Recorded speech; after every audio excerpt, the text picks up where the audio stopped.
Assalamualaikum warahmatullahi wabarakatuh. Alhamdulillah hamdan yuafi ni'mahu wa yukafi mazidah kama yanbaghi li jalalika wajhikal karim wa adimi sultanik. Ashhadu an la ilaha illa wahdahu la syarikalah wa ashhadu anna Muhammadan abduhu wa rasuluh. Allahumma salli ala Muhammad wa ala alihi wa sahbihi ajma'in. Bapak Ibu sekalian, jamaah Isyah rahimakumullah, serta para pemirsa atau netizen Masjid Ar-Rahman di kanal YouTube Ar-Rahman. Seperti biasa, seruan kalau di kanal YouTube, like dan komen serta subscribe. Ya, penting untuk kelangsungan dakwah di Masjid Ar-Rahman. Jamaah sekalian, semoga Allah menggolongkan kita semua yang hadir di tempat ini sebagai hambanya yang mensyukuri nikmatnya. Dan tak lupa kita mengirimkan selawat kepada Nabiullah Muhammad SAW. Jamaah sekalian, saya ingin menyambung khutbah saya ketika tanggal 14 Februari yang lalu. 14 Februari yang lalu, kita perbincangkan tentang kekhalifaan dan derajat kemanusiaan kita. Singkatnya, ketika Al-Quran bicara tentang manusia dengan lain-lain perkataan atau term, kadang Al-Quran mengatakan al-bashar, an-nas, atau al-ins, atau al-nafs. Maka secara singkat, Al-Quran seakan-akan mengatakan, melakukan klasifikasi dari sebanyak orang ini. Berarti ada tahu, ada rupa tahu, ada tahu-tahu. Jadi kalau klasifikasi penanggung jawab kekhalifaan itu adalah tahu tongeng, tahu tojek. Kalau belum melakukan suatu kebaikan, maka dia adalah rupa tahu, karakter umum manusia. Tapi kalau ada manusia yang senantiasa melakukan perusakan, melanggar aturan Allah, dia adalah tahu-tahu. Nah, itu pada khutbah yang tanggal 14 Februari yang lalu. Pada malam hari ini, saya ingin katakan juga bahwa ketika Al-Quran menyerukan atau memerintahkan atau memberikan petunjuk kepada hambanya, juga berklasifikasi. Ada klasifikasinya. Ketika Al-Quran mengatakan, ya ayyuhalladzina amanu, hai orang-orang yang beriman, maka yang dimaksud adalah tahu tongeng. Iya, tahu tojek. Jadi kalau mengatakan ya ayyuhalladzina amanu dalam 183 Al-Baqarah, ya ayyuhalladzina amanu kutiba alaikumusiyam kama kutiba alal ladzina min qablikum la'allakum tattaqun, itu yang dipanggil adalah tahu toje, bukan tahu-tahu. Itu artinya jamaah sekalian, kalau tidak ingin berpuasa, sekalian kafir saja. Selesai di barang-barang. Ya. Mau dilihat tahu-tahu di bulan Ramadan? Mau dilihat tahu-tahu di bulan Ramadan? Ada orang yang dihipnotis masuk di warung coto. Itu tahu-tahu. Saking tahu-tahunya, mereka makan di balik kelambu. Kaki aja kelihatan dengan bekas ketupaknya terhambur di kaki. Itu adalah tahu-tahu. Nah, jemaah sekalian, sangat kentar sekali, Ji. Olehnya itu, yang diperintahkan untuk berpuasa di bulan Ramadan adalah tahu togeng, tahu toje. Untuk apa? La'allakum tattaqun, agar menjadi kalian orang yang taat. Nah, pertanyaannya, apa yang dimaksud dengan takwa? Apa pengertian takwa? Karena Al-Quran memberikan informasi tentang kata takwa, maka untuk menjawabnya kita kembali ke Al-Quran. Apa itu takwa? Yang disuruh bertakwa adalah orang-orang yang mengaku dirinya sebagai khalifah. Takwa disebutkan dalam Al-Quran sebanyak 245 kali. Itu yang akan kita bahas pada malam hari ini. 245. Jadi sakbaraki. Mudah-mudahan panitia tidak beri kode tentang waktu. Nah, jadi takwa itu dari segi bahasa adalah intisalu awamirillah azza wa jalla wajtinabu nahi sirra walaniyah. Komitmen dalam diri untuk menjalankan perintah Allah, dan menjauhi larangan Allah samar-samar atau terang-terangan. Itu komitmen. Komitmen dalam diri. Jadi kalau ada orang yang berpuasa di hari pertama Ramadan, di hari ketiga ai bolong-bolong setengah mati mi. Di hari keempat ai dia sudah terang-terangan untuk merokok. Di hari kelima ai tidak ada mi. Orang nasagani, yang penting rambui. Iya. Berarti dia telah melakukan penentangan kepada sang pemberi perintah. Penentangan kepada Allah. Tahu-tahu. Nah, jemaah sekalian. Pertanyaan berikutnya, kenapa kita harus bertakwa? Karena nikmat yang kita rasakan ini adalah nikmat dari Allah. Semua apa yang kita rasakan, semuanya dari Allah. Tidak ada yang menyangka untuk dapat tidak ada yang menyangka di antara kita ini untuk mendapati bulan Ramadan tahun ini. Tidak ada. Syukur alhamdulillah, bukan main. Apalagi kalau usia-usia seperti saya yang hampir punah. Ya, tidak ada yang menyangka bahwa akan kembali mendapati bulan Ramadan tahun ini. Jemaah sekalian, suatu karunia dari Allah kita masih mendapati Ramadan tahun ini. Kemudian, kenapa kita bertakwa? Dianjurkan untuk bertakwa karena tempat bumi kita berpijak ini milik Allah. Jadi kalau ada yang tidak ingin bertakwa, silakan mencari tempat berpijak lain.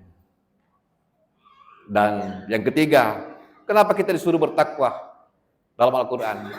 Karena tempat kembali kita hanya kepada Allah. Tidak ada tempat lain. Jemaah sekalian, apa kriteria takwa dalam Al-Quran dari 245 kali itu? Yang pertama,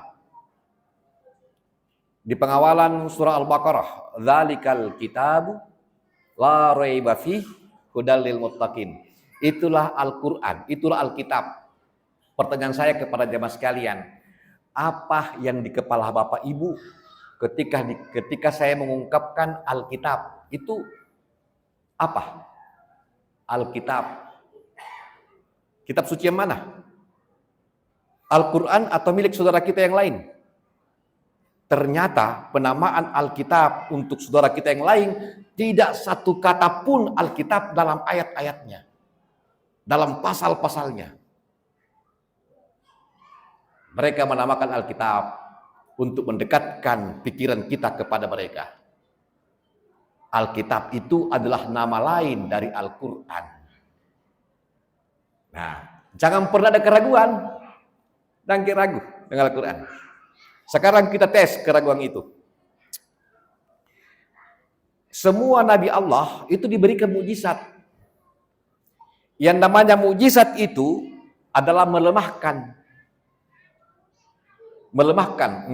bila berhadapan dengan manusia yang lain. Sekarang, misalkan kita berandai-andai saja melakukan pegelaran mukjizat dari semua nabi-nabi. Nabi siapa yang ingin kita tampilkan pertama?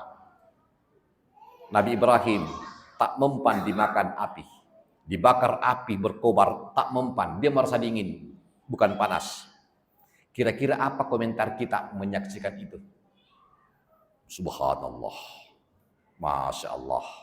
Ada Tommy di belakang, anak muda yang sandar. Anjay. Buset. Bisanya. Iya. Oke, lewat. Nabi Ibrahim. Nabi siapa lagi?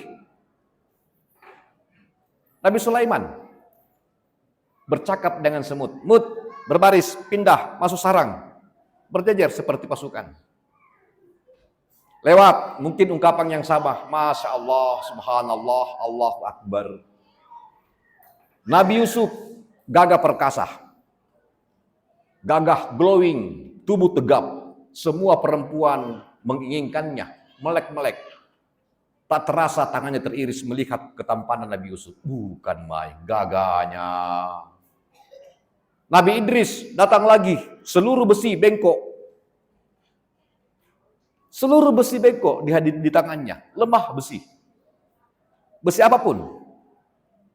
Nabi Musa dengan tongkatnya membelah lautan, lautan terbelah tanpa dinding kaca, tanpa akuarium, tangannya masuk.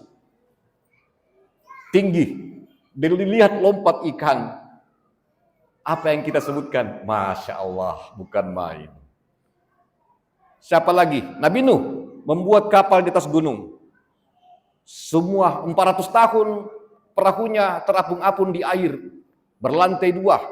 Seluruh binatang berpasangan naik, terapung selama 400 tahun, tak rusak-rusak.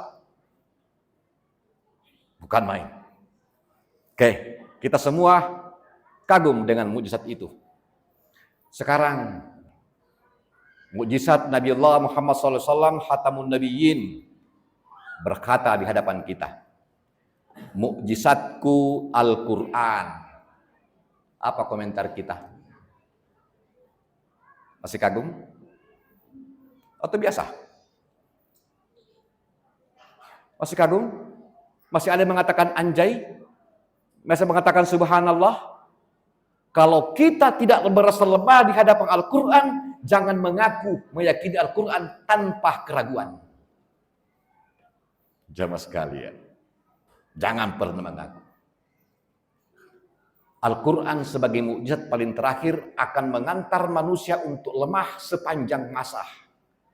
Karena Al-Quran tidak hanya bicara tentang masa dia turun, tapi Al-Quran bicara tentang masa lampau, sekarang, dan nanti. Supaya singkat, satu contoh saja. Satu contoh saja. Ketika Al-Quran mengatakan, nunajjikah bibadanikah, kami kekalkan jasadnya. Jasadnya mana yang dikekalkan? Fir'aun. Ketika turun ayat ini, kapan kejadian Fir'aun? 2500 tahun yang lalu. Sebelum ayat ini turun.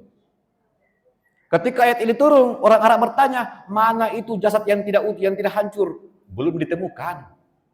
Nanti kemarin ditemukan. Tahun 1882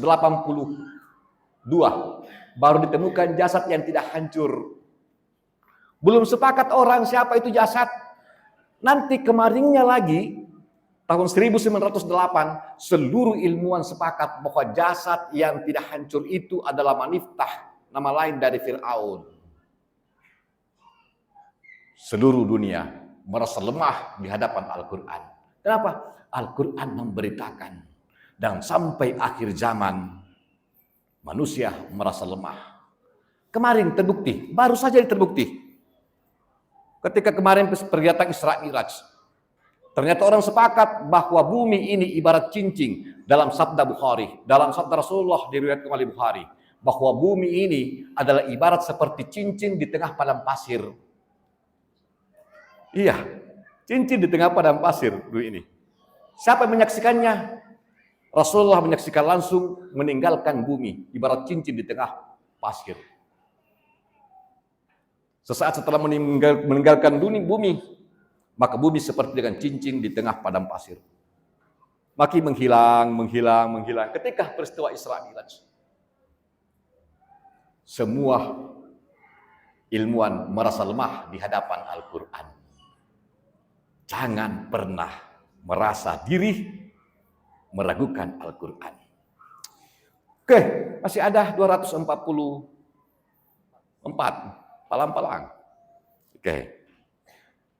Rasulullah dalam ayat Al-Quran Allah berfirman,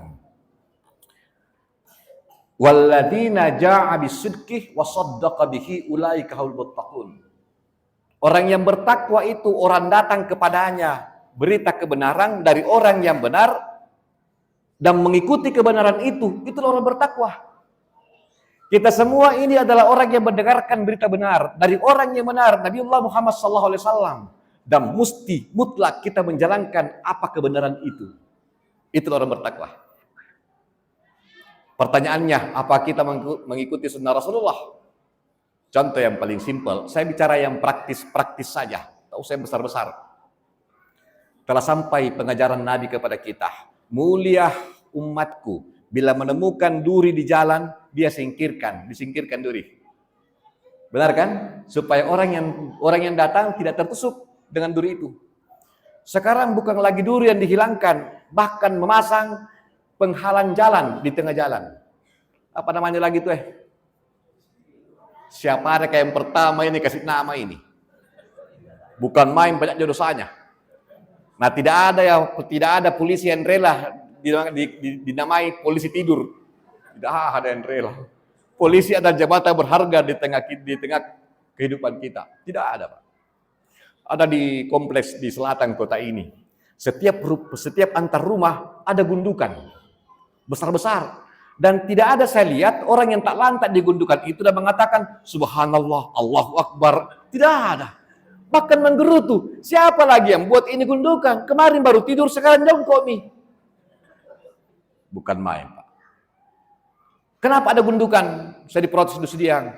Stas itu berguna gundukan. Saya bilang kalau itu berguna, kenapa tidak dipasang di perintis? Tidak dipasang di veterani? Iya. Itu artinya ada gundukan karena orang tak mampu lagi berdakwah, melakukan kebaikan. Palang-palang sakit deh. Orang yang menggunakan jalan tak mampu dan tidak melaksanakan ayat Allah dalam Al-Quran. Barang siapa yang menyelamatkan satu jiwa manusia, maka pahalanya seakan-akan menyelamatkan seluruh jiwa manusia di muka bumi. Kenapa kita tidak bisa palang-palang dengan menyelamatkan satu jiwa dan pahalanya bukan main? 5 miliar penduduk bumi pahalanya. Sunnah Rasulullah. Paling terakhir, ini sering sekali saya kemukakan pada beberapa kesempatan. Telah sampai pengajaran Nabi kepada kita. Kafabil mauti al mau'idah, telah cukup kematian menjadi nasihat. Supaya kematian menjadi nasihat, Rasulullah mengatur tata cara mengantar jenazah. Jenazahnya di depan, pengantarnya di belakang. Pertanyaan saya, bagaimana caranya mengantar jenazah orang Makassar, Pak? Ya, di belakangi pengantarnya? Tidak, didepangi pengantarnya, bonceng 3, tidak pakai helm. Kuasai jalur sebelah kiri, bahkan sebagian jalur sebelah kanan. Ambil tongkat, ikat bendera putih, pukul mobilnya orang. Tampil heroik dan demonstratif tanpa perenungan. Tanpa perenungan. Tak mengingat mati. Saya tidak bisa bedakan pengantar jenazah kita dengan supporter sepak bola kalau PSM main. Bukan main. Saya yang ajar di Samata, seringkali menyaksikan pengantar jenazah lewat air tasding. Tidak ada rombongan yang melewati kereta jenazah. Semua tinggal dulu di atas. Saya katakan, mereka mengikuti apa yang Rasulullah sabdakan. Dan kita umatnya tercabut dari itu. Jamaah sekalian, 245 kali Al-Quran mengucapkan kata takwa, pada intinya adalah praktis kehidupan. Hal-hal yang praktis membuat kehidupan ini nyaman, tentram, aman, damai. Demikian jemaah sekalian, nanti kita sambung lagi pada kategori 242 lainnya. Demikian, semoga memberikan inspirasi kepada kita bahwa orang yang beriman itu, orang yang tahu itu tentram, damai, sejahtera ketika mengikuti perintah Allah dan menjauhi larangan Allah. Sekaligus berbalik arah kepada hati sendiri, kepada sesendiri, sebagai manusia yang sangat lemah atas segala sesuatunya. Assalamualaikum warahmatullahi wabarakatuh.